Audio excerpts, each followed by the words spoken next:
കോഴിക്കോട് വെള്ളയിൽ ഹാർബറിൽ മത്സ്യത്തൊഴിലാളി മുങ്ങി മരിച്ചു. കുഞ്ഞാലിമരക്കാർ എന്ന വള്ളത്തിലെ ഹംസയാണ് മരിച്ചത്. ഒരാളെ രക്ഷപ്പെടുത്തി. സമീർ സി മുഹമ്മദ് വിവരങ്ങൾ മരിച്ചിരുന്നു. സമീർ, അപകടമുണ്ടായത് എങ്ങനെയാണ്?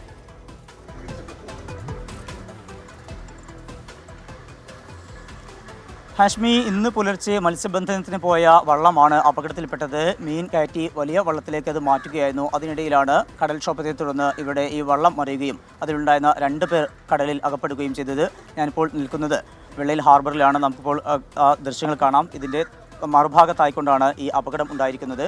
ആ ഭാഗത്ത് വെച്ചുകൊണ്ട് ഈ വള്ളം മറിയുകയും അതിലുണ്ടായിരുന്ന 2 പേർ വെള്ളത്തിൽ പോവുകയുമായിരുന്നു. അതിലെ ഒരാളെ രക്ഷപ്പെടുത്താൻ കഴിഞ്ഞു. ഒപ്പം ഉണ്ടായിരുന്ന ഹംസ എന്ന കുഞ്ഞാലിമരക്കാർ എന്ന വള്ളത്തിലെ ജീവനക്കാരനാണ്, മത്സ്യത്തൊഴിലാളിയാണ് ഇപ്പോൾ മരിച്ചിരിക്കുന്നത്. മൃതദേഹം കോഴിക്കോട് ബീച്ച് ആശുപത്രിയിലേക്ക് മാറ്റിയിട്ടുണ്ട്. കൂടെ ഉണ്ടായിരുന്ന മത്സ്യത്തൊഴിലാളികൾ തന്നെയാണ് ഈ രക്ഷാപ്രവർത്തനം നടത്തിയതും. ഒപ്പം തന്നെ കൂടെ ഉണ്ടായിരുന്ന ആളെ ഇപ്പോൾ ബീച്ച് ആശുപത്രിയിലേക്ക് രക്ഷിച്ച് എത്തിക്കാൻ കഴിഞ്ഞിരിക്കുന്നതും. ഇന്ന് രാവിലെ ആണല്ലേ ഇവിടുന്ന് ഇവരെ മീൻ പിടിക്കാൻ പോയത്? പണിക്ക് പോയി വരുമ്പോഴാണ് അത് സംഭവിച്ചത്. വെള്ളം തിര കുടുങ്ങി മറിഞ്ഞ് 2 ആളും പോയതാ. ഒരാളെ കിട്ടി. രാവിലെ പോകുമ്പോൾ ഒന്നും ഉണ്ടായിട്ടില്ല. പിന്നീട് വന്ന ആ ക്ഷോഭത്തിനനുസരിച്ചിട്ടാണ് കാലാവർഷക്കെടുതി മാറിയപ്പോഴേ സംഭവിച്ചതാണ്. നല്ല തിരയുണ്ടല്ലേ? തിരയെന്ന് പറയലേ കാറ്റ് കുറച്ച് കാലാവസ്ഥൻ്റെ പൊതുവെ നമ്മളെ സമയമാണ്, മൺസൂണിൻ്റെ സമയമാണ്. അപ്പോൾ എപ്പോഴും കടൽ പൊന്താനും സാധ്യതയുള്ള സമയമാണ്. പക്ഷേ ഇതൊന്നിപ്പോൾ രാവിലെ കാറ്റ് മഴ വന്നപ്പോൾ ഒന്നുകൂടി തിര ഒന്ന് വലുതായി പെട്ടെന്നുണ്ടായ സംഭവമാണ് ഇതെല്ലാം. അതുമാത്രമല്ല, ഈ നമ്മളെ ഹാർബറിൽ കയറാനുള്ള സംവിധാനം അവിടെ മാട് വീണിട്ട് സർക്കാർ ഇതുവരെ തിരിഞ്ഞു നോക്കിയിട്ടില്ല. മണ്ണെടുത്തതാണെങ്കിൽ ഈ ഭാഗത്തു നിന്ന് മാത്രമാണ് എടുത്തത്, ഈ കരയിൽ നിന്ന് മാത്രം. മുഖത്തുനിന്ന് ഒരു തോണി കയറി വരാനുള്ള സംവിധാനം അവിടെ ഇല്ല. അവിടെ ഉണ്ടെങ്കിൽ ഈ അപകടങ്ങളൊന്നും പറ്റില്ല.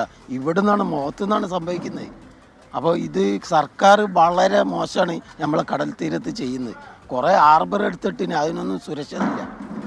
തോണി പോയി വരാനോ അങ്ങോട്ട് പോകാനുള്ള ഒരു ഹാർബറില്ല. ഒരു സുരക്ഷിതമായ ഒരു ഹാർബർ വേണ്ടേ? അത് ഒരു മുഖത്തിൻ്റെ കയറി വരുന്നതിൻ്റെ പ്രശ്നങ്ങളാണ്. ആ പ്രശ്നങ്ങൾ ഇന്ന് വരെ ഒരു സർക്കാരും ഇവിടെ വന്നിട്ട് ഒരു ഹാർബറും ക്ലിയർ ആക്കുന്നില്ല. മണ്ണെടുക്കും. വെള്ളം കയറ്റവും ഇറക്കം വരുമ്പോൾ ഇത് ഫുള്ള് മാടായിട്ട് എടുക്കുക നിറയില് നമ്മളെ മണ്ണ് കയറി കിടക്കാണിത്. നിറയില് വെള്ളം ഇല്ലാണ്ട് ഇങ്ങനെ ശരിക്കും നമ്മൾ കരകൾ എടുക്കുന്ന മാതിരി തന്നെ. ഹാഷ്മി, ഇപ്പോൾ ഏറ്റവും വലിയ ഇറക്കം ഉണ്ടാകുന്ന വേളയിൽ മണൽത്തിട്ട രൂപപ്പെടും. ആ മണൽത്തിട്ട നീക്കം ചെയ്യാത്തത് ആണ് ഇത്തരം അപകടങ്ങൾക്ക് ഇടയാക്കുന്നത് എന്നാണ് മത്സ്യത്തൊഴിലാളികൾ പറയുന്നത്. ദാരുണമായ ഒരു സംഭവമാണ്, സങ്കടകരമായ സാഹചര്യമാണ്.